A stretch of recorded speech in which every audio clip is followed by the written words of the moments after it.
50 KTRS. You ever hear the comment that the rape kit wasn't tested? Well, turns out that it happens all over the place. Julie Donnellan is president and CEO of the Metropolitan Organization to Counter Sexual Assault. Julie, welcome to KTRS here in St. Louis.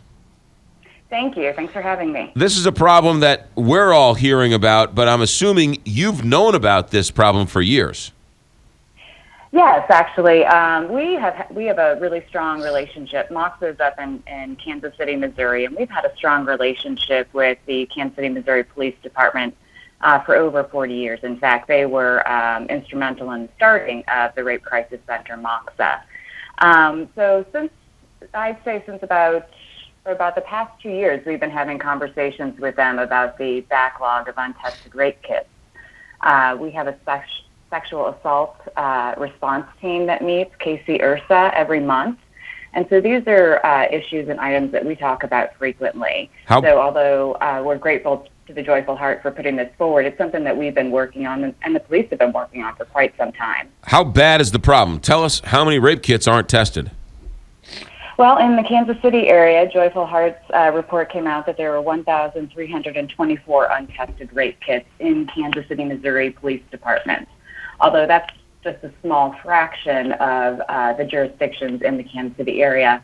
And across Missouri, we have no way of knowing how many untested rape kits there are. That's an unbelievable number in Kansas City, 1,300 rape kits that have gone untested. Why? Well, we lack the resources to process all of those.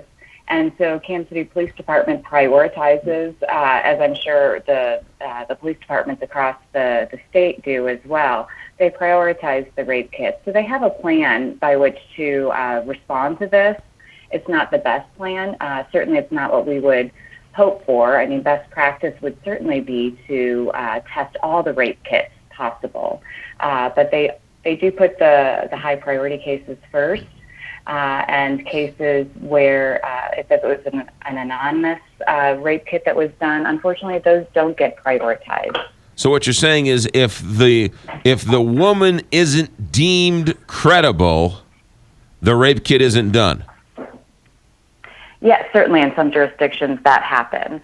Or what I believe you've seen in St. Louis or in Jeff City was a case where they said that a victim was uncooperative.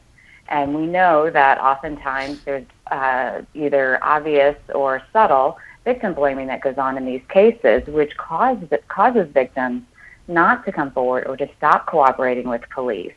And, if we treat these victims with respect and dignity and start by believing them and follow through with the testing of these rape kits, we would be a lot better off and could have a lot of valuable evidence that is now being missed.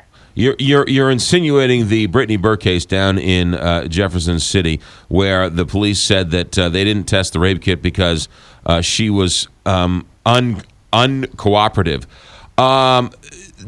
But it sounds like in that case, the police said, or the medical examiner or the medical police person said, we should do a rape kit on you. Well, if you perform and take the samples and then don't test them, I wouldn't trust the police either. Yeah, I mean, I think I don't want to send the message to survivors not to come forward and not to get medical treatment. That's a critical part. That is the first place where most rape crisis centers are connected with survivors. So it's really important for folks to come forward. And that isn't the situation with all jurisdictions. Many jurisdictions are very supportive, have well-trained law enforcement who are supportive, believe the victims, and do the right thing. But it is a problem not to test those rape kits, and we need, as a community, to make it a priority.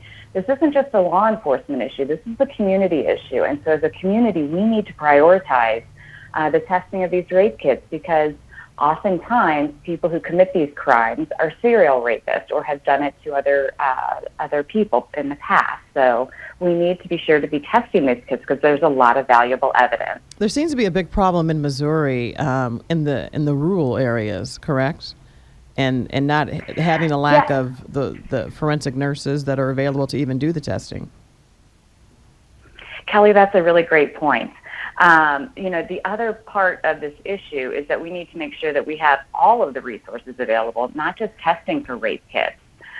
Because if a survivor goes to a hospital in a rural area that doesn't have a specially trained, sane nurse to do that evidence collection, they'll be sent on to another hospital for that.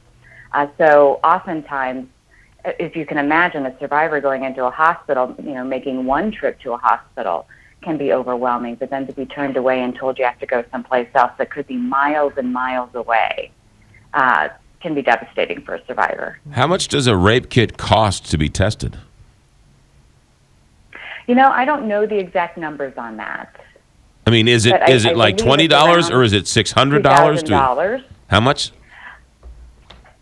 I'm not certain. I've seen, I believe the figures I've seen are for the exam, which is about $1,500 to $2,000. I'm not certain what the number is for the kit testing itself. Right.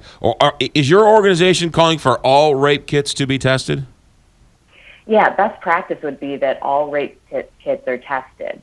But again, I think what the larger point is that this is a larger issue. So rape kits are one piece, but if we don't have juries who convict, who convict perpetrators of sexual violence, if we don't have supporters who believe victims when they come forward, as you've seen in recent cases, it's so hard for rape victims to come forward and feel supported, and oftentimes they don't follow through with the court process because it's just too difficult. So as a community, it's really our responsibility to step up and take a stand and support and believe survivors of sexual violence. Are rape kits, and I want to ask this correctly, when somebody comes in and says, "Oh my goodness, I think something happened," is it at the police a discretion to order a rape kit, or are anyone who walks in given a rape kit first, a rape kit exam? Because it seems to me like somebody's doing the right job calling for the rape kit, but the testing isn't being done. So it seems like the police are doing their job in calling for the test, but the prosecutors aren't doing their job getting the test results. So it seems like there's a breakdown somewhere after the police order the test. Yeah, so survivors can go into hospitals who have rape exam or who have sexual assault nurse examiner programs, and go in on their own to get rape kits done, to get an exam. That information is then either stored as an anonymous exam, or it can be given to law enforcement if the person follows through and wants to go through with a criminal investigation. It's law enforcement's responsibility to get those rape kits tested to then provide to the prosecutor's office. You mentioned 1,300 rape kits in one section of Kansas City. You also said there's no way of knowing how many in rural Missouri, and there's no way of knowing how many here in the St. Louis metropolitan area? Yeah, there's no standardized procedure for keeping track of these numbers.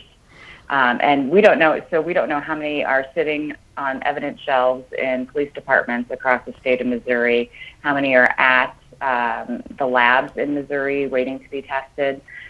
So there are a lot of questions still out there. Can a victim demand that the kit be tested? I believe that is a law enforcement decision. So even if somebody goes in and says, "You haven't tested my kit, please, I'm begging you, test it. We need to find out who, what, when, where, why," they can still be denied, and that's the police's choice. Correct. There's that perception thing too. Right. Yeah. You mentioned 20,000 in Texas, 4,000 in Illinois, 9,000 in Ohio, 13,000 in Los Angeles, 11,000 in Detroit, 12,000 in Memphis. These numbers are staggering, Julie. They really are, and they really tell the larger story about how we prioritize sexual violence in the U.S. We really need to do a better job in supporting survivors, making sure that we have the resources. One of the issues with testing all of these backlog rape kits is if you do get a hit on the DNA of a perpetrator and find out that that person's been involved in one or more of these sexual assaults, you then have to go and notify those survivors who it may have been 20, 30 years since they came forward to report their assault. And then, so you need the resources to have people there to help them through that process. I mean, if you can imagine 20 years later getting a knock on your door or a telephone call from law enforcement saying, this report that you came in and made 20 years ago, we found the person who did that. Wow. It can bring up a lot of trauma for that person. Julie Donnellan, President and CEO of the Metropolitan Organization to Counter Sexual Assault. Julie, thanks for checking in. Thank you so much. I appreciate your time. 731 KTRS. I'm Dr. Dan Gagliano.